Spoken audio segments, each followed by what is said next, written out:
Want to grow an online business online? Are you tired of sacrifice and struggling? Do you wish to have a profitable online business doing something that you love? Do you look at other entrepreneurs and wonder what they have that you don't?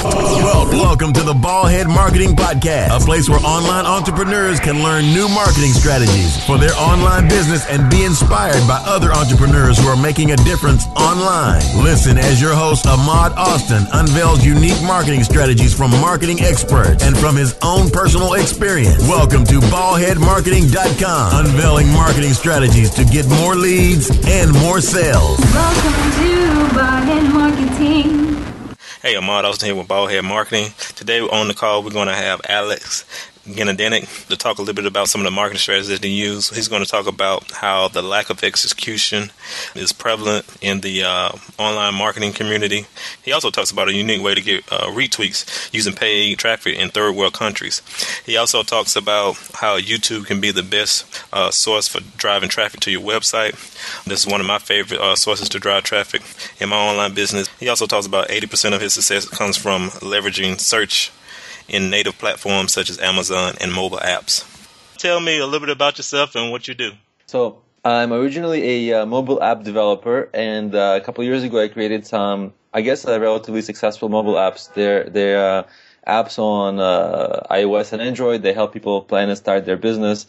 They come as a 4-app course, essentially covering the 4 major subject matters with which entrepreneurs struggle the most, which are business ideas, business planning, marketing, and raising money. So all together, the 4 apps really provide a nice kind of a course and a starter course for people to start their business.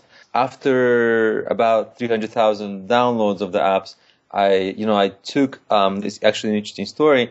I took all the questions the entrepreneurs ever asked, and I compiled those questions into chapters and sub-chapters of 2 books.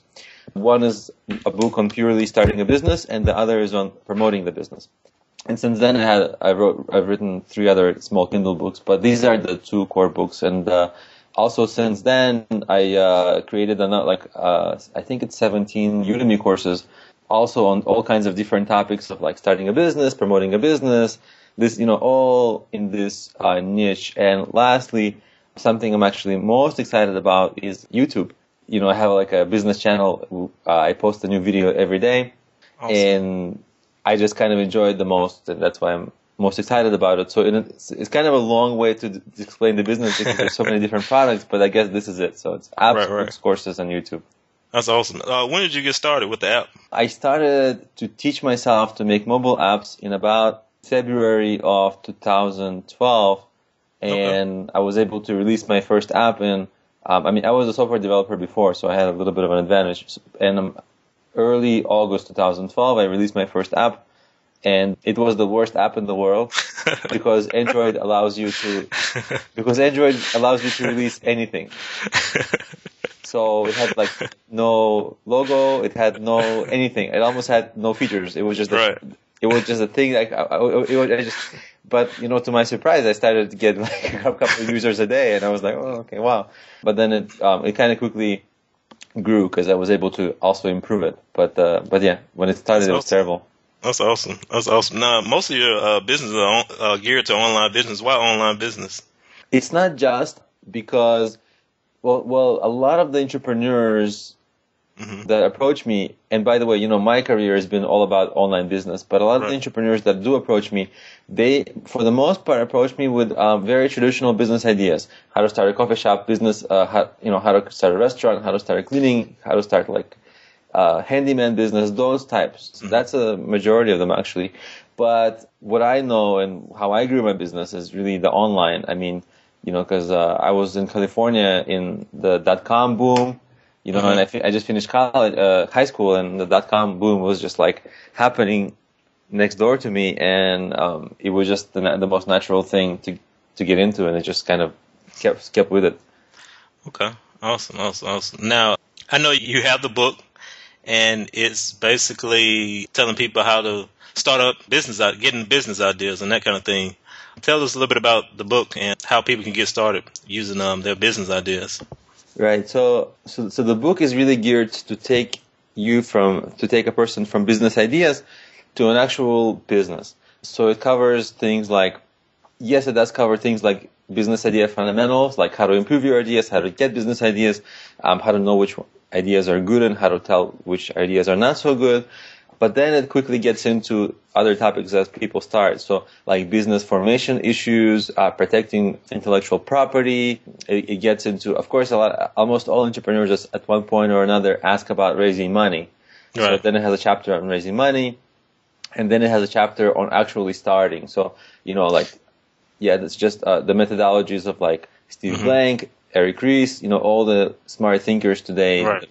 And so, and this is for offline and online business, right? Yeah, it is, because generally the fundamentals are the same, because if you simplify business models, you can get really complex with business models, but if you really simplify them, there are really three main components. It's the product, the marketing, and the finances, and that's present in every business.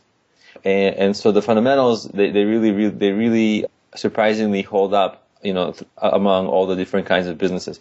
The only thing I'd add is that a lot of the information there is often U.S. centric. So when it comes to raising money, obviously getting loans or getting grants in the U.S. is very different than in other countries. So some information, so while the information is actually kind of makes sense for different kinds of businesses, it makes more sense for U.S. based businesses. Okay, I got you. That's awesome. What's the biggest mistake you see people make when they're starting an online business, per se? Well, I'm sure you got a lot of people that come to you and say, how do you do this? And, how to start a business. And I know, what's some of the big mistakes you see people, make? Right. So often people talk about, when it comes to talking about biggest mistakes, often people note lack of true understanding of the consumer and lack of true understanding of the target market. But I feel like, you'll hear this explained everywhere. So maybe I'll focus on another mistake. Okay. Because, I myself, I'm tired of hearing people talk about this target market issue. Okay. But, one thing that actually bothers me and that I wish people wouldn't make this mistake is that a lot of people, they talk a big game. Like, they're like, oh yeah, I'm going to do this, I'm going to do that, and I'm going to, blah, blah, blah, blah, blah. My dream this, blah, blah, blah. And then, they're given all this information, right? Because, the information is just it's not just coming from me. I mean, you have the world of information at your fingertips online, right? So everybody can know how to start a business pretty well, right? But then the mistake is that lack of actual follow through. The execution, because marketing is hard. Like, it's easy to it's one of those things that's easy to kind of learn, but hard to master. It takes a lot of time. And even though, I'm certainly not a beginner at marketing, I'm learning every day, and I'm still sort of like, it's never like done. Like, same here. Yeah. And I've been doing it for a while, and, and still sort of I have to like refine myself and become better, but that's only through trial and error, and I keep, every day I'm doing some marketing and trying things. But, many people when starting a business, it's like they don't have that crazy drive that they don't, they want to, like it would be a nice thing, but it's not something that when they wake up in the morning, it's like, it's not the first or second or third thing they think of. And if it's not, then it's like, it's very challenging. Why do you think that? You think it's just because they're comfortable? Most people aren't like the natural, like, crazy entrepreneurs, Most people are regular people. They live regular lives. Like, you have to be a little different to be like, like this kind of real entrepreneur, the one that that's like lives and breathes their business. Right. Few people get that obsessed. Right. Yeah, you're right. You're exactly right. Now, you're talking about people, having a hard time, following through. Do you think it's focus? A lot of times, I know for me, I've had hard times just staying focused on one project. Tell me a little bit about, what you do per se to stay focused. When I was still in college, because I don't think people are really born like as crazy entrepreneurs, right? But I think what people have to do is get into the mental space where they become like crazy entrepreneurs, right? They build that momentum, because on day one, they're like regular people. So, so they have to kind of take the steps to become the crazy driven entrepreneurs. And what really actually helped me was something very simple. I remember very, very early on, I was still in college, just to get organized and like you said, focused, I started keeping to-do lists. And my goal was I would make really simple to-do lists, simple things, but my goal was to cross off at least one every day. Right. Or at least to work on at least one of the issues every day. So that after a while, I've gotten way ahead of, so I've done, I've made progress. And it was especially helpful when I had a full-time job because, it's you don't have a lot of time and you kind of feel bad if you're at a job and you're I want to start a business, but you got to make the most out of your time. And I think a lot of people may be listening to this podcast, they probably have a full-time job and they're thinking, how do I start my business? And I really just, having a to-do list kind of helped me allocate just mental space, to every day make progress on whatever I was working on or whatever I was interested in. And then after a while, it became habit. Instead of gravitating towards I'll watch some TV or gravitating towards anything kind of entertainment, I started gravitating towards, instead of consuming, I started gravitating towards producing. Right. So, and I think actually it's, I'm not a big fan of those motivational things, but I think why not? I don't know. They're always it's always an upsell. It's true. Yeah. But then it's always here's some information, now buy. Right, that's true. Buy our informational products. That's true. But one thing they do always know, and I say it in jest, I mean, a lot of them are actually good. But one thing they often note is this transfer of a person from being a consumer, right? Because I think when they grow up, especially in the United States, a lot of people want us to be consumers of their products. Right, exactly right. It's television's it's the most gamed platform ever, right? Because it's free, but there's a bunch of people who want us to become consumers and they want us to watch more TV. Right. And most people watch a ton of TV, so it's working.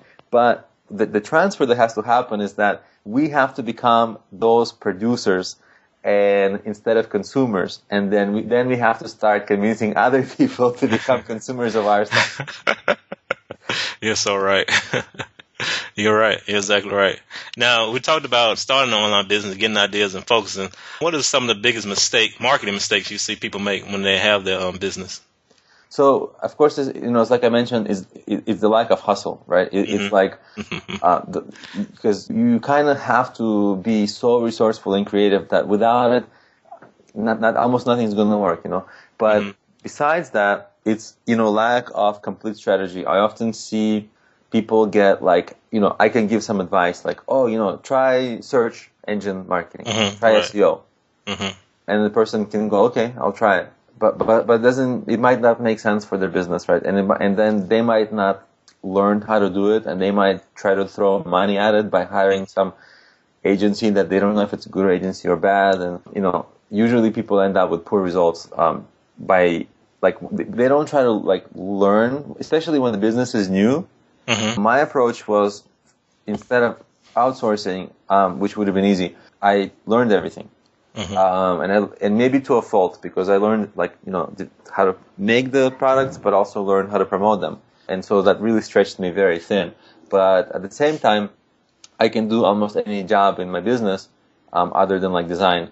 I mean, to at least an 80 or 70 or 80 degree quality. So percent quality, right? So I might not be a professional at everything, but I can do it pretty much good enough to move the business forward. And I see a lot of people, they don't want to learn. That's true. Yeah, because there's a lot to learn. Because it's not just learn the basics. You have to learn and become really good. Because you can't, when it comes to your business, you can't be at the dummies level. You have to be at a pro level. Right. And in the beginning, it's very overwhelming because SEO is very complex. Social media is becoming very complex. Every piece of thing is you're encountering a lot of algorithm-based websites, and you have to understand how those algorithms work, whether it's SEO, whether it's YouTube, whether it's even Twitter or Facebook. So, and people get discouraged a lot. And so, but it all comes down to if they. My preference is that people kind of hustle and learn and put in the time and really get the skills that they need. Right. But a lot see of what works for don't. them. Right. To see what works for them for their business, right?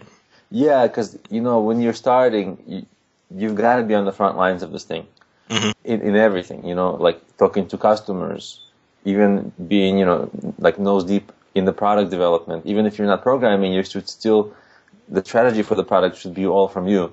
And the strategy of the product should come from the knowledge of the market, the knowledge of how the product will be promoted, the knowledge of like, is it going to make financial sense, all that. So you have to be so deep in your business, I feel, that, it would be almost a mistake if you start being too high level too quickly.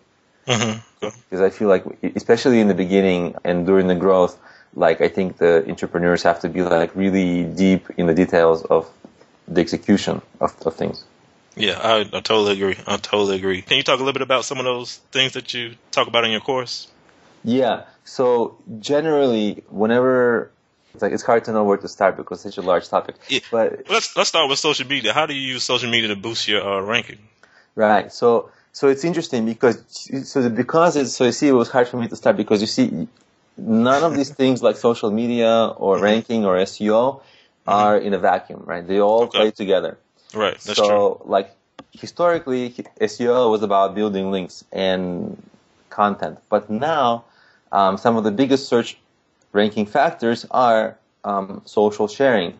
And a little bit of, like social sharing from our own accounts, but also social sharing of like our other people sharing our content. Right? And if they are, that's a really strong quality signal to Google, which is really an SEO signal for search. So it's like they're all related, right? So what I like to do is I like to leverage search-based platforms ideally. For me, in my business, this is YouTube, and it's mobile app stores, where a lot of the content discovery happens through search, because you can. It doesn't have to be Google search, because Google search is, by the way, it's like the single most competitive search. I actually prefer to stay away because it's the most time draining, and like it's good if you can get it, but usually people can't get it.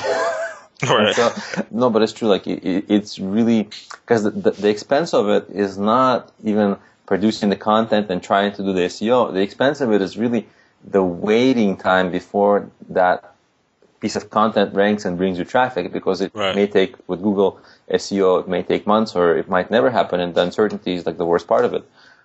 So I actually like to leverage almost every other large platform which is search-based, and then this can be Amazon, this can be mobile app stores, this can be like even eBay or Udemy or YouTube, because on all those websites, they're also search engines essentially. They're not as big as Google, but they're still gigantic, compared to our businesses, right? And leveraging just one of them well can drive a ton of traffic. And so the search algorithms they're far easier to manipulate and to get your products or website or listings to rank there than on Google, like infinitely easier. Like sometimes you can rank a YouTube video overnight. Like you can't do it every time, but often you could if you knew the strategies. Whereas in Google, it's pretty hard. And that's my sort of sweet spot, where it's like large sites that have search as their large like method of this content discovery. And then, since you kind of asked about social media, I actually, so I've been working on this really interesting, very, very nifty trick for Twitter to get a lot of retweets. And I'll share it with your audience. And I think it will be interesting, because I've never, when you hear it, it will be obvious, but no one talks about it. And it's easy. So, you know how on Twitter, there are these, for almost every topic has certain hashtags, and people search the hashtags. And if you noticed, a lot of the hashtags, they have a lot of tweets that just go, they come up and they quickly disappear because new tweets come up. But the tweets which have a lot of like retweets and favorites and things like that, Twitter's algorithm keeps those up. Those are the first things you see. They keep it on top for some kind of time, until the retweets disappear or something. Right. And so what you can do is artificially induce the sharing. Okay. And how would you do that? There's two ways to do that. Okay. There's a spammy way and there's a legitimate way. Let's start with the spammy way because, Okay. it's free. Basically what I do, and so I have my own account. Okay. I have my own company's account, so the branded account. Then I have like two other accounts which were like from a hiking website I did some time ago, and I think a lot of people have like dormant accounts from businesses they tried before. And yeah, we all do. Yeah, so people naturally already have like a few different Twitter accounts, and so what I do is basically I just retweet my stuff from all my other Twitter accounts. Okay. And I make sure that I write good headlines that are that new people who would come in contact with these tweets, they would be more inclined to browse it and retweet themselves. And then I make sure that I use the hashtags, which is ultimately because I want to rank for those hashtags. Right. And then I might even ask some people to retweet me. What you want to do is make sure that you don't get the same people retweeting you every time because the Twitter's algorithm will kind of pick up on that. And then if you get enough retweets and favorites, you will actually keep your tweet up there in the certain, and every once in a while, like this won't happen every time, but every once in a while, you'll get a very nice number of other people who are like new followers and other people who will retweet. Okay. And so, by the way, so this is not only good for your Twitter following, it's not only good for promoting whatever content you're promoting in that tweet, but it's also an SEO factor because you just got all those extra retweets and Google likes those new retweets. Yeah. Awesome. Because if you share your own retweets every time, it's not as good because it's your own. But if other people share it, that's very good. Of course. Yeah. And if you don't want to do it that with the strategy of having the multiple accounts, what you could do is you can use Twitter paid advertising and buy engagement from third world countries where clicks and shares are like pennies, right? Okay. For a couple of dollars, you can get a lot of tweeting. That's awesome. I like that idea. Yeah. Right. That's cool. In the U.S., it would be like $1 each. Right. Some third world country. Like I don't want to insult any country, but some I know what you mean. Third world country. Then it's like pennies. Mm-hmm. Yeah. That's awesome. That's cool. I'm gonna try some of those tactics. Yeah. That is awesome. And this works on Facebook as well. It's just not. That's what I was just about to say. Facebook is kind of the same. The more likes you get, you always see that same post up at the top. Exactly, because they have that EdgeRank algorithm. So it's all about likes, shares, and comments. Mm-hmm. Right. Similarly, on Google Plus. Google Plus might be the single heavy-weighted social network because it's Google's. Yeah, that's true. Yeah. So. Yeah. Oh, yeah. Now you've been doing YouTube videos. So how's your ROI on the YouTube videos? You say you're doing one a day.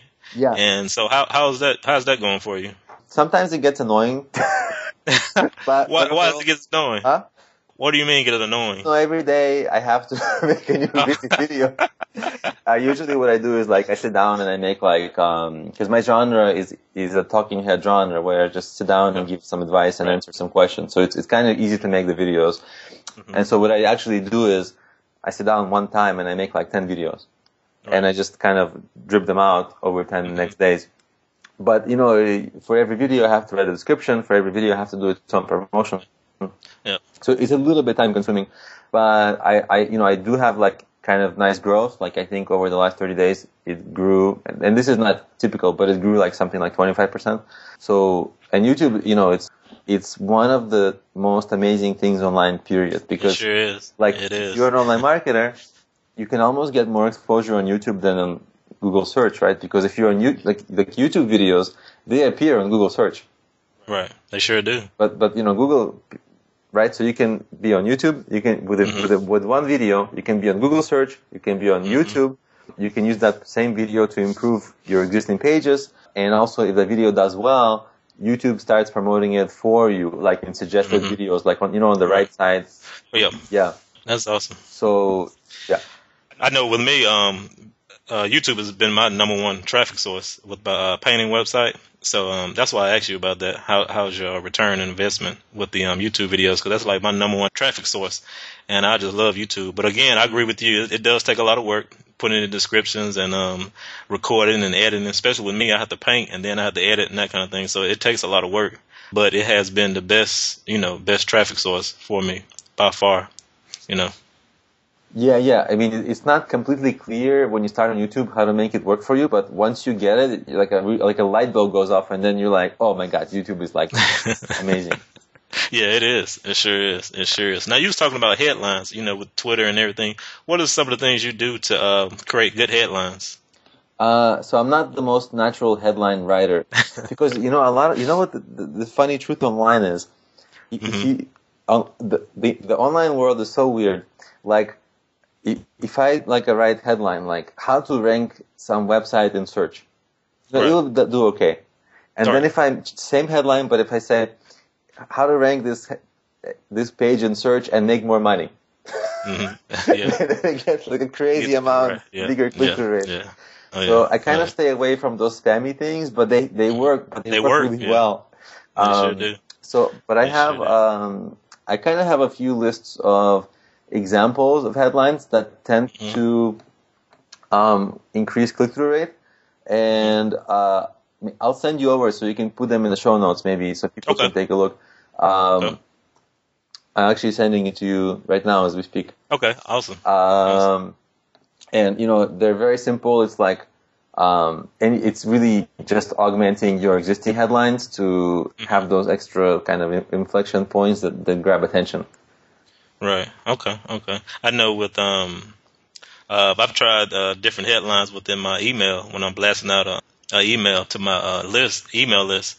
And I agree with you. The more spammy the headline, yes, the more I was like, nobody's going to read this and nobody's going to open this, but they have the most open, and I'm like, wow. And it sounds so spammy, but it works. It does work. Yeah, it's crazy. Especially like now I sell courses on Udemy, and a lot of the Udemy they're like, because there's an inner Udemy group for instructors, and it's like the anything and make more money. Right. It works. It works like I don't know why, but it works. It works. Have you ever heard of Dan Kennedy? I don't think so. Yeah, you have to look him up. He's real good on marketing. He's very, very, very knowledgeable on those type of topics and on about different headlines and email and that kind of thing. So look him up. I read a lot of his books. He's real good. So you might like his stuff. I'm making a note. Okay. As far as Google tool, what's the Google keyword tool? Do you use that mostly for your keyword search, or do you use other keyword search software?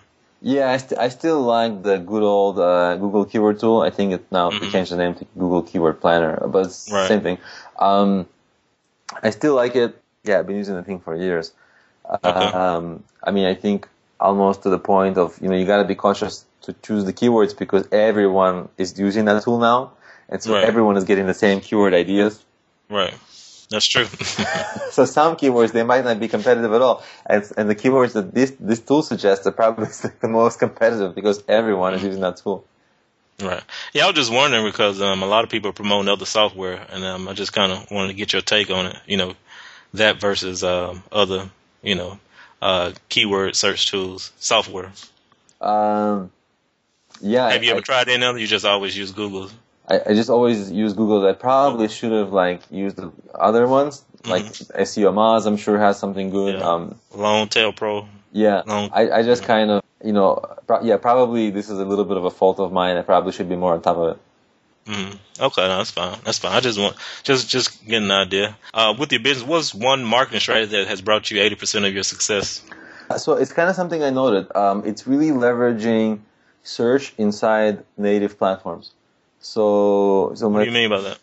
So my first products were mobile apps, and so for me, I guess the term native platform is a little bit of a term that I kind of made. So let me explain it. Okay. So obviously, when people think, most people think search as Google, but as I alluded to earlier, there's a ton of other search engines, mobile app stores, Amazon, eBay, a ton of them. So like a ton. So. Right. And I call them the native platforms, right? So if you have a book, the native things for you is Amazon or Kindle. Right. So if you have an app, So for a while, since my apps were business apps on Android, I had the number one app. Like if you search for the word business, which is like, the number one keyword in this niche, my app was like number one. Now my app is number two. So, like some app jumped over me. But I was ranking for everything, like business plan, business ideas, marketing stuff, like all these terms. I was like, that's awesome. Yeah. And I had to figure out the App Store search engines. And I never became as dominant on iOS for various reasons, but on Android I was quite dominant. Like in any country I would be like number one. Wow. And it drew like, so now these apps, they have something like over 500,000 downloads, and like I would say 98% of them came from that search. Like all those related searches for business. I got a lot of publicity, but that didn't generate too many downloads. I even got featured, but all of those things, they really paled in comparison to getting ranked well, because getting ranked well, I was getting like over 1,000, sometimes close to 2,000 downloads a day, just like from organically. So that's awesome. Anything, and it's every day, right? Because if you get publicity, you might get a spike one day, but the next day it goes down. So so every other marketing strategy really over time paled in comparison to leveraging that native platform search. Okay, awesome. Now, for your app, were people this up for purchase, or how did you? I guess how did you make your money? Was it from the app itself? People buy the app, or did you have affiliates when they open up the app? How did you make your money from the app? Right. So I have a ton of apps. So on Android, I have like 9 apps, and on iOS, I have I think 6 apps, but 4 of them are main. So each app has its own strategy. It was actually this was an example of hustle. I like really tried to figure out like all the constellations of different cross promotions of apps. And what ended up happening, so Android's the fullest example. So as I mentioned, it's a 4-app course. So I have a 4-app course which is free. Okay. And I have a 4-app course which is the mirror premium apps of those. Right. And the free apps, they make more money because on the free apps they get a ton more people. And what happens is I sell a few affiliate products. Like a lot of people ask about loans, a lot of people ask about creating a website, and there's a couple of other affiliate things. I don't sell many different affiliate things, but I only sell like really things that people ask about. So then I put it into the app. And then, of course, I upsell the paid apps. Of course, that's actually how I populated my YouTube channel originally, is by my app users. I embedded my YouTube channel into the app, so it became not only a feature of the app, but also I found a lot of people to keep in touch with me on YouTube. And one interesting thing is, because people were watching videos from inside my app, it increased the session times for my app by a lot. And session time is like, number of sessions, regular, people opening. Those are like search engine factors for mobile app search engines, right? So that actually helped me rank. That's actually one of the features that helped me rank well in Android, is actually having the YouTube. So, and there's a ton of things. Like I used to promote my coaching services. I kind of stopped doing that. Now I promote my books, also my courses. Actually, from the apps, people get huge discounts on my courses, like up to 90%. Just because they're already like users of my apps, and I give them like good coupons. So now you see, I upsell like a ton of things. I sell my products, I sell affiliate products. I don't have ads, but I have a ton of. I just upsell a ton of my own products. Okay, yeah, that's smart. Okay, that's what I was trying to see. How did you what kind of income did you bring, and where did it come from within your apps? So that's awesome. But I do have to say, the apps, it was a huge pain to monetize because if you think about the app ecosystem, people see like a 99-cent app and they go like, oh my god, like 99 cents. Highway robbery. Because people they feel kind of stupid when they have to pay, when they spend money on apps, right? Even me, like, I hate spending money on apps, and even if it's 99 cents. Yeah, because it's not the 99 cents. It's like the process of like, oh, I gotta like figure out how to pay here and all that, Right. And yeah, I kind of feel like it's kind of like a stupid psychological barrier that like it shouldn't shouldn't be there, but it is for many people. And like people go way out of their way to avoid paying. And for that reason, I kind of like, I don't like that ecosystem. I like ecosystems where people, they know they're going to have to pay. Like on Amazon, you're going to have to pay. Like, I see what you're saying. I see what you're saying. Yeah. Yeah. I see what you're saying. And with iTunes, you don't know if you are or you're not, depending on the app and everything. Yeah, so the freemium ecosystems where like the idea is, the free, you give away something for free and then paid later. I mean, it's very powerful, but oh my God, is it a pain sometimes? Yeah, I got you. Well, we're getting close to ending the call and the interview. What I want to do is, do you have any parting advice you would like to share to our listeners on starting a business? Yeah, less talking and more doing. Because I talk to people all the time. They tell me how excited they are about their business and blah, blah, blah. And I get excited for them. And then like later I talk to them and I'm like, so tell me about all the progress you made since last time because you sounded so excited. And they're like, well, I haven't done that much. And I'm like, why? Why? What's going on? And I have this joke. Like I have this now it's like a running joke because I'm like, have you been watching TV? And it's my joke. But then people always tell me yes. Yes. Oh yeah. So I'm like, hustle more, watch less TV, less hanging out, more work. That's more work. I agree.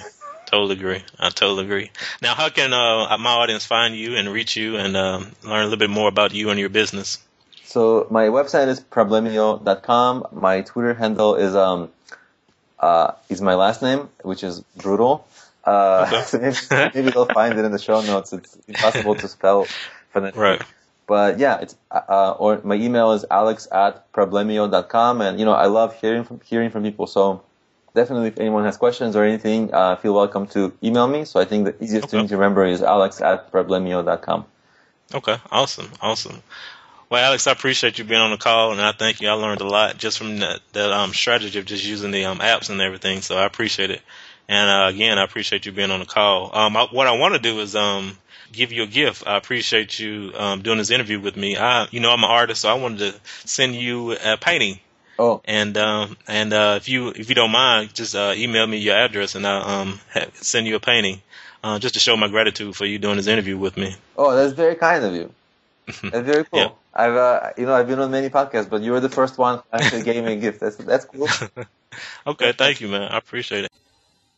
Hey guys, I just want to thank you for listening to the podcast. To find more about what we're doing over at Ballhead Marketing, check out ballheadmarketing.com. I'm also have a good free giveaway that you can check out and download. Also, if you're interested and if you like the podcast, leave a review on iTunes. I would love to hear what you think about the podcast and even how I can improve on it. Thanks so much.